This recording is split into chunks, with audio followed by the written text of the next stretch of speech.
Almost 10 years ago, my brother talked my husband, all my siblings, and I into running a marathon. What started as a half joke, half dare, has turned into a decade of solid, sweaty fun. In that time, we've run who knows how many full marathons, half marathons, relays, 10Ks, 5Ks, and turkey trots, which is quite a feat from a group who are by no means athletic. And in the process, we have created some of my very favorite memories and forged a bond that I am so very thankful for. Just as in quilting, with each pattern bringing unique challenges and enjoyments, each race presents itself as a mixed bag of opportunities, full of pros and cons. And while I will never miss the chance to run a relay with my family, it is the marathon where I have learned the most about my siblings and myself. I remember training for that first marathon. We read books and articles, and we talked to everyone we knew, and everyone had advice. Stay hydrated, don't get waterlogged, bust it in the first half, save your energy for the last half, and on and on. But the advice that proved most useful went something like this. Approach every marathon as a unique experience. Train for it and prepare, but don't expect anything. You never know what's going to happen on race day. Your training will be important for you to be able to finish the race, but no marathon will turn out like you expect. So go in prepared and then just do your best and enjoy the adventure. And even though, like I said, that advice proved to be the most useful, at the time I received it, I disregarded it as the crazy talk of my neighbor. Because seriously, if I trained and was prepared, I knew exactly what to expect in my marathon. I was going to be jogging down 26.2 miles through a canyon I knew and loved while listening to my running music. And then I'd wrap up my morning with a victory breakfast after crossing the finish line. It was going to be epic. And so we trained and we ran and read and ran and talked and ran and hydrated. And before we knew it, the morning of our first marathon had arrived. And I discovered that I had only been right about one thing. This race would be epic. I remember the ride up to the start line at 4 a.m. in an old school bus full of gassy, spandex-wearing adults. I remember the dark sky and the bonfires at the start line, and I remember when it began to rain and then snow. I remember being frozen and soaked clear through before the race even began. I remember the slap, slap, slapping of my husband's borrowed windbreaker, 3 sizes too big and dripping wet. Slap, slap, slapping against my legs as I ran, as well as the squish, squish, squishing of the water through the mesh in my shoes with every step that I took. Conditions along the course became worse as construction mixed with the sudden weather caused a small landslide to smear a long uphill portion of the road with mud and rocks that soon collected on my shoes, calves, and backside. The cold triggered my Raynaud syndrome, which turned first my fingers and then my hands a pale yellow and left them numb, which in turn left me unable to pull up my own pants or unlock the door of the honey bucket at mile 13, which is a tale in and of itself for a different time. All the water shorted out my Apple device, which meant no music, just the sound of my labored breathing as I slogged along down the cold, wet, and muddy road. This mess of a day was not what I had signed up for. It's not what I had trained for. Where was my lovely, victorious June morning that I had spent months preparing for? This is Elizabeth and Liz from Simple Simon & Company, and you are listening to Stitched. Today's episode is sponsored by Baby Lock.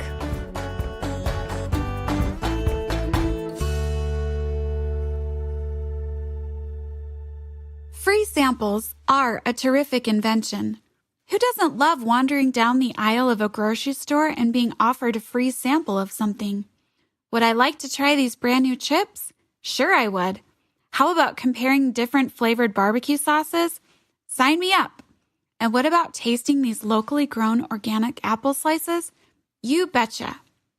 It's great not only because it's free, but because samples introduce consumers to new products that they can test and try out for themselves before they make a commitment. And then if they do like the sampled product, it can become a regular in their pantry or fridge. Sampler quilts hold much of the same appeal as the free sample. Sampler quilts are quilts made up of a variety of completely different blocks that allow the quilter to try numerous different techniques and patterns while constructing each unique block. Blocks in these quilts are created one at a time until enough blocks have been made that can be sewn together with or without sashing to create an entire quilt top. Once specific quilt skills are learned in the creation of each individual block, they can then be used over and over again in different quilts and in the arrangement of the quilter's choice.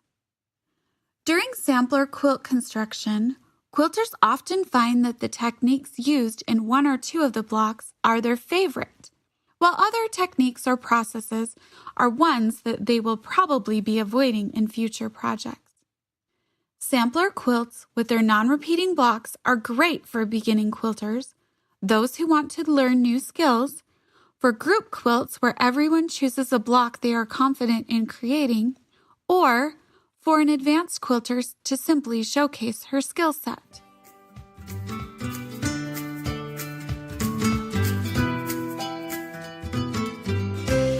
Today's episode is sponsored by Baby Lock.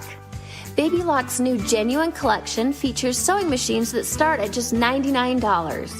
Whether you're interested in sewing, quilting, serging, or home decor, there's a Genuine collection machine that's perfect for you. Last summer, we were given a sneak peek of this new line of machines and have been excited to see them arriving in local shops. With so many different features and a wide price range, there should be a machine within this collection to meet the needs of just about any sewist, from beginner to experienced. To learn more about this new line of machines, just visit babylock.com/genuine. That's babylock.com/genuine. Now, back to our story. Sampler quilts are uniquely American. Up until the early 19th century, most quilts that were being constructed took their design sense from European quilts, where medallion quilts were all the rage. Medallion quilts are quilts where the design and construction start in the middle and radiate outward, giving the quilt a central focal point.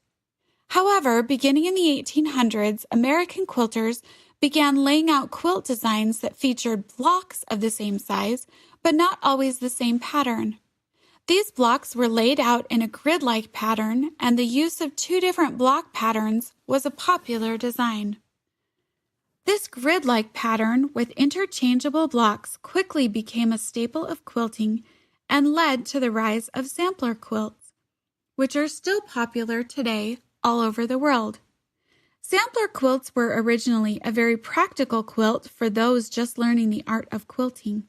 At this time, America was a country on the move, and many young women chose to build their lives far from the homes they were raised in.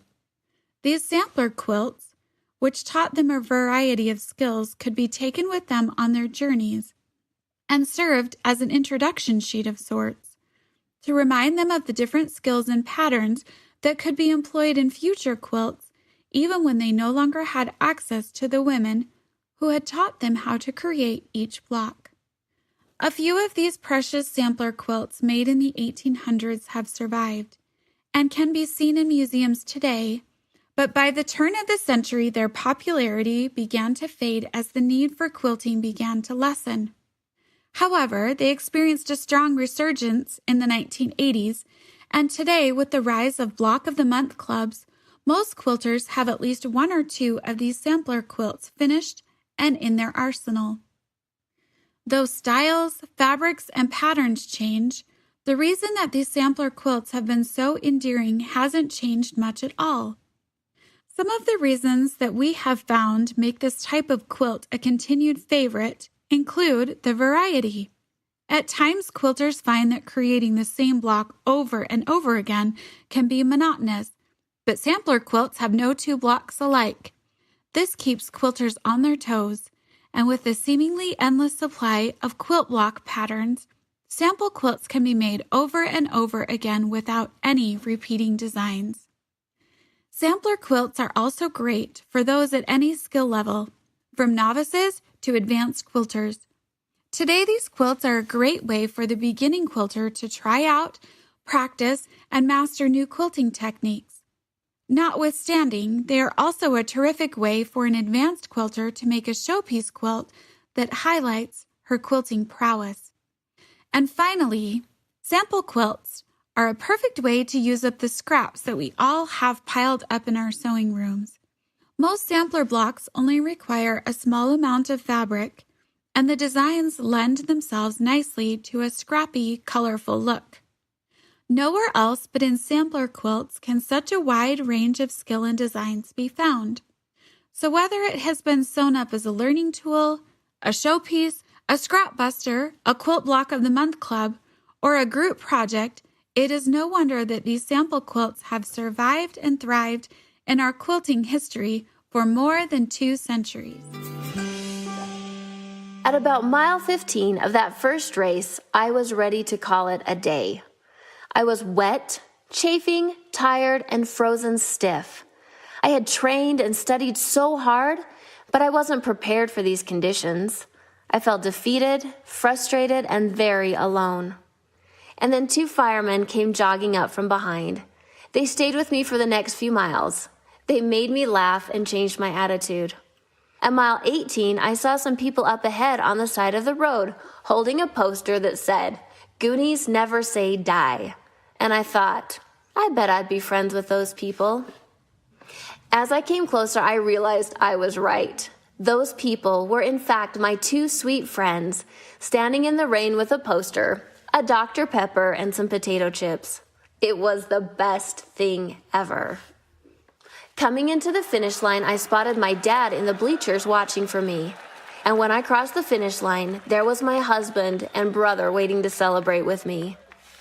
As we anxiously waited for my other brother and sister, the sun came out and I peeled off that wet jacket to reveal what I had written on my arm the night before. The names of 26 people that I love, 1 for each mile of the race. Later that night, as my entire family and I walked into the Sizzler for some dinner, dry and warm, and wearing our race medals like big old goobers, I looked around and realized something. No, I hadn't prepared for that particular race day scenario, but I was prepared enough to have survived it. And also, even more importantly, that I had never been alone. Sure, physically I had run the race alone, but I had been helped along by the kindness of strangers, the support of friends, and the knowledge and experience I had gained from my family, and those 26 names that still remained as a ghostly shadow along my arm. More than a decade has passed since that first marathon, and the only runners, and I use that word loosely, left are my 2 brothers and I. And with every race, I learned something new, something to add to the patchwork of my life. And the relationship with my siblings is stitched ever tighter. Because even though we don't run the race side by side, we are all out there on the course together, with the same goal of making it safely and triumphantly to the finish line. I like to think of those first women arriving out on the frontier, working to build a home and a community, and starting a new quilt for that very first time. Feeling alone, unprepared, and maybe frustrated, but then pulling out their sampler quilts, running their fingers over its stitches, and having the same realization that I had the night after my first race. The realization that they were prepared enough to survive and that they would never be alone. For more stories, projects, and quilt tutorials, visit us over at www.simplesimonandco.com, where you can find scores of quilting patterns and inspiration. Thanks for listening.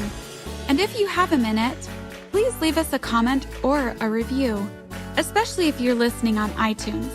It only takes a few clicks, but it helps us out a lot. Now, stay tuned for I've Got a Notion.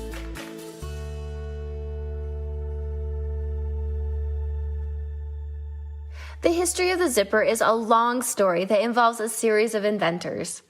Its origins begin back in the 19th century with Esaias Howe, a name you might be familiar with as the inventor of the sewing machine. He claimed a patent on his automatic continuous clothing closure in 1851, and although it was a great idea, he was too busy marketing the sewing machine to promote it. 40 years later, Howe's invention was rediscovered and improved upon by a man named Whitcomb Judson, who renamed the clever new closure as the clasp locker.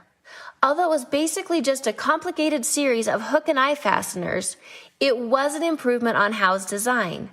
He felt, however, that instead of using it to fasten clothing with, it would be best to use as a closure for shoes. To market and produce his new product, he started the Universal Fastener Company, and then debuted his fancy new clasp lockers at the famous 1893 World's Fair in Chicago.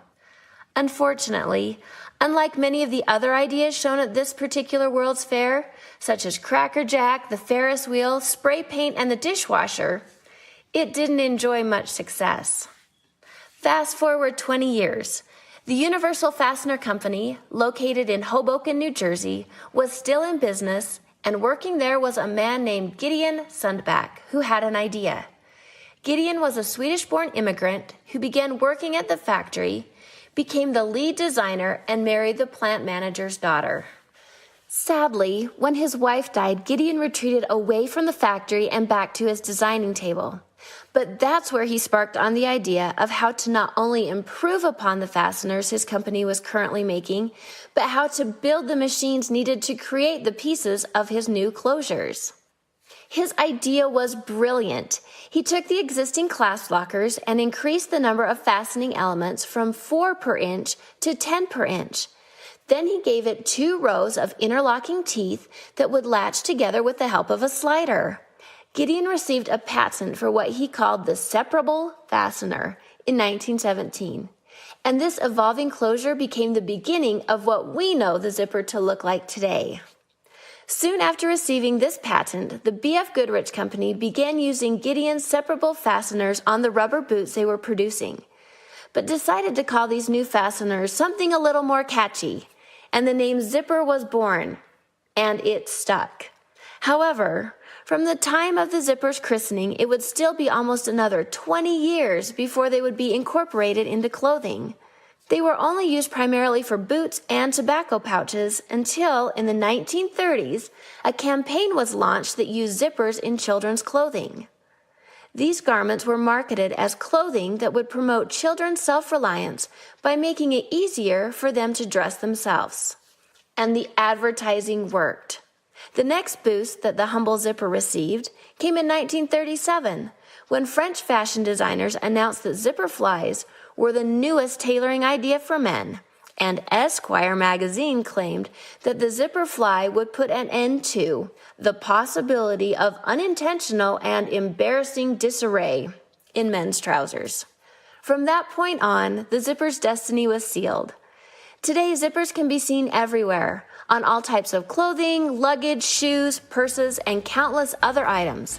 And it's hard to imagine a world without the zipper helping us to hold everything together. Thanks for listening.